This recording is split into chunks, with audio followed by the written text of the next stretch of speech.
साथ उस वक्त मौजूद हैं पाकिस्तान तहरीक इंसाफ के सीनियर रहनुमा कानूनदान हैं शुएब शाहीन साहब। शुएब साहब, थैंक यू आपकी कीमती वक्त के लिए। Really honour to have you on the show always. Shoaib साहब, आज मुलाकात होनी थी आप लोगों की मौलाना फजलुर रहमान साहब से, क्यों नहीं हो सकी? अभी है इंशाल्लाह, अभी होने वाली है या हो जाएगी आज। और what do you expect from that मुलाकात शुएब साहब? मैं ये समझता हूँ कि इंशाल्लाह ताला हक सच की फतह होगी इंशाल्लाह।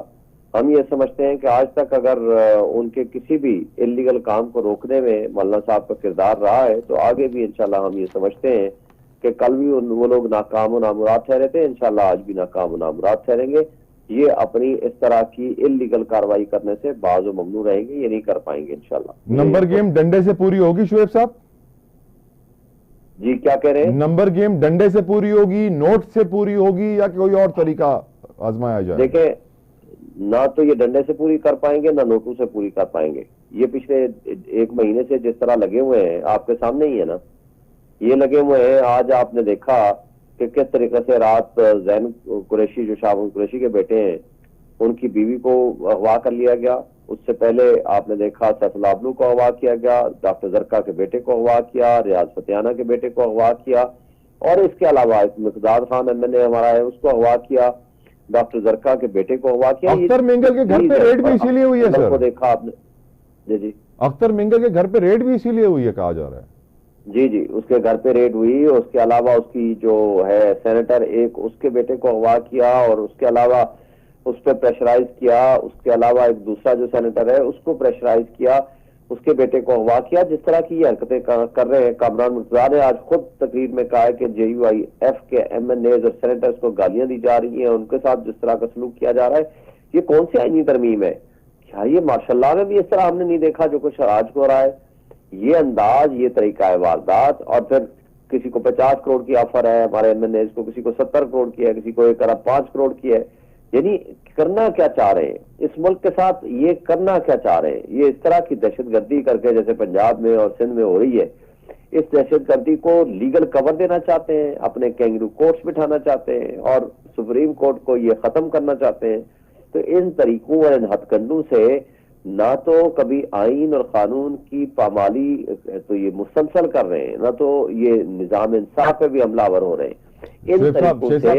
जो जाली हुकूमत आपकी नजर में है, फॉर्म 47 की हुकूमत, अगर वो जाली होकर हुकूमत बना सकते हैं तो आपकी नंबर गेम को तोड़कर आईनी तरमीम पास भी करा सकते हैं। देखें, बात यह है कि जाली हुकूमत का न उनके पास अखलाकी जवाज है, न कानूनी जवाज है, न सियासी जवाज है, न उनकी कोई वर्थ है। आज देखें, यूनाइटेड नेशंस के वर्किंग ग्रुप ने, यूनाइटेड नेशंस ने इसको नोटिस ले लिया कि आप जो सोकाट आईनी तरमीम करने जा रहे हैं, ये निजाम इंसाफ पे हमला है, ये इंडिपेंडेंस ऑफ जुडिशरी के खिलाफ है, ये ह्यूमन राइट्स वायलेशन के खिलाफ है, लोगों के बुनियादी इंसानी हुकूक मुअत्तल करने जा रहे हैं। इससे बड़ा बदकिस्मती हमारे मुल्क की क्या होगी कि आप आज बजाय United Nations human rights violation मकबूजा कश्मीर में देखे, ये आपके मुल्क में देख रहे हैं। ये आपके मुल्क के ऊपर ये इतना बड़ा दागदार आपका मुल्क होने जा रहा है। और किन की हरकतों से? इन कठपुतलियों की हुकूमतों से, वो मैं चैनल पे से और इन लोगों की वजह से। सर, मैं खबर देख रहा था अभी रिसेंटली एक चैनल पे, आज ही के दिन वो चला रहे थे कि लाहौर में कुछ लोग आईनी तरमीम के हक में निकल आए और प्रेस क्लब के बाहर अपनी आवाज उठाई। वो बदमाशों के टोलू ने कोई 10-20 बंदे लेकर आए होंगे, मुझे तो नहीं पता। बात यह है कि इस तरीके से भी कभी कोई हुआ है? पूरे वकील खड़े हुए हैं इसके अगेंस्ट, पूरी सिविल सोसाइटी इसके अगेंस्ट खड़ी है, पूरे जर्नलिस्ट इसके अगेंस्ट खड़े हैं, पूरा पाकिस्तान इसके अगेंस्ट खड़ा है। मतलब है कि हद हो गई है इस तरह की। यानी चोरी भी करें फिर सीना जोरी भी करें। मतलब है कि आप एक गलत काम करने जा रहे हैं, शर्मिंदा होने की बजाय आप ढिठाई से उसको सपोर्ट भी कर रहे हैं। शुएब साहब, अब बहुत सारे सिनारियोज हैं सर। एक सिनारियो आपके सामने रख रहा हूं। लेट्स से कि हुकूमत कामयाब हो जाती है बाय हुक और बाय क्रुक इस आईनी तरमीम को असेंबली से पास कराने में, और बताया जा रहा है कि जो मुसव्विदा है उसमें कहा गया है कि चीफ जस्टिस का जो टेन्योर है वो कम से कम 3 साल होगा, रिटायरमेंट की एज 65 होगी, दोहरी शहरियत वाला जज नहीं रहेगा। तो फिर अगर लेट से सर कि ये आईनी तरमीम पास हो जाती है और फिर क्या 25 तारीख से अगर पहले होती है तो फिर काजी फैज ईसा साहब 25 तारीख को रिटायर ही नहीं होंगे, और क्या बाबर सत्तार साहब अगर तो ग्रीन कार्ड की वजह से मुश्किल में आ जाएंगे? اگر تو 65 ایئرز ایج ہوتی ہے پھر تو وہ ظاہر چلے جائیں گے نا, پھر تو وہ نہیں رہ پائیں گے. اگر 68 ایئرز ایج کرتے ہیں تو نیچرلی وہ پھر رہنے کی پوزیشن میں آ جائیں گے. منیمم 3 سال کا ٹینیور سر یہ بھی کر رہے ہیں. نہیں, منیمم 3 سال کا ٹینیور اگر جو کچھ یہ کرنے لگے ہیں نا, دیکھیں پہلی بات تو یہ ہے کہ یہ کر نہیں پائیں گے. یہ ان کے پاس نمبر پورے ہوتے تو یہ مہینہ پہلے کر دیتے, یا آج کر دیتے, یا کل کر دیں گے, لیکن ممکن ہی نہیں ہے یہ کر پائیں.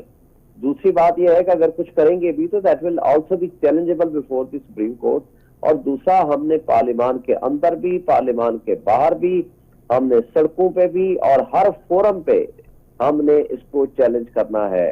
وی ول ناٹ سٹ ایز این آئیڈل, اور ہم نے خاموش نہیں بیٹھنا, کیا کہتے ہیں کہ خاموش تماشائی بن کے انسان. کیا منصور علی شاہ صاحب آپ کو لگتا ہے سچویشن میں خاموش تماشائی ہوں گے؟ سر 8 دن بچے ہیں, نوٹس تو نہیں آیا ان کا. دیکھیں اگر آج نہیں آیا تو میرا نہیں خیال کہ ابھی تو امینڈمنٹ بھی تو نہیں ہوئی نا, میرا نہیں خیال کہ وہ پاس کر پائیں گے. میرا نہیں خیال کہ اتنا بڑا حملہ سپریم کورٹ کے اوپر کوئی بھی ریزنیبل آدمی اس کو ایکسپٹ کر لے گا. میرا خیال ہے کہ یہ سارا کچھ یہ نہیں کر پائیں گے. یہ کل بھی ناکام و نامراد ٹھہرے تھے اور اب بھی ناکام و نامراد ٹھہریں گے, اور ان کے دیکھا نہیں ہے چہرے کیسے لٹکے ہوئے ہیں. اور سلام ہے باقی پورے پاکستانی عوام کو, قوم کو, جو ان کے خلاف اٹھ کھڑی ہوئی ہے. سر آپ کے وکلا نے آج یہ جو درخواستیں لگائی ہوئی تھی سپریم کورٹ میں آئینی ترمیم کے خلاف, واپس کیوں لے لی سر؟ اس لیے کہ وہ قاضی فائزہ جو اس کے بینیفیشری ہیں وہ اس کو لیگل کور دینا چاہتے تھے تھرو جوڈیشل ججمنٹ. وہ ججمنٹ دیتے تھے نہیں جی آپ جو چاہیں جا کر کریں. اس کو ٹو اوائڈ دس کہ ہم نے قاضی فائزہ صاحب کو تو اپنے خود اس میں بیٹھنا نہیں چاہیے تھا, اس کو تو اپنے پاس لگانا نہیں چاہیے تھا, اور اپنے من پسند ججز کے پاس لگا کے وہ ایک فیصلہ دے دیتے اور پھر وہ ہم دوبارہ چیلنج ہی نہ کر پاتے.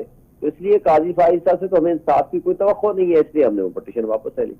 پی ٹی آئی کا لاہ عمل کیا ہوگا؟ How will you face the current situation جہاں آپ اپنے لیڈر سے بھی نہیں مل سکتے؟ ابھی 18 تاریخ تھی سر, وہ کل ہو جائے گی.